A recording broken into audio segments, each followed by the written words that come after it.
Conhece Eu Quero. Nós estamos aqui no Arraiá do Joel Gama.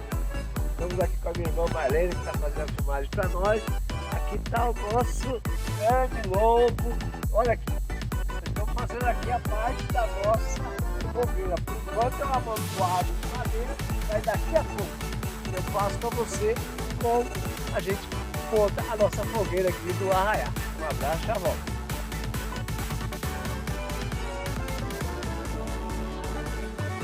Aí galera, tem que ter fé. Estamos aqui no Arraiá do Joel Gama e a nossa fogueira já começou a ter vida aí. Já estão as partes mais difíceis aqui que o Rogerão me ajudou e a gente não pode parar não. Esse amontoado de madeira daqui a pouco vai estar lá em cima.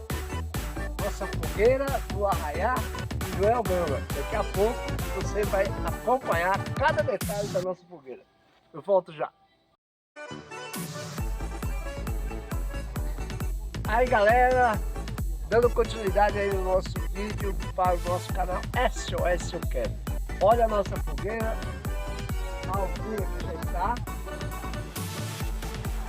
Só falta a copa.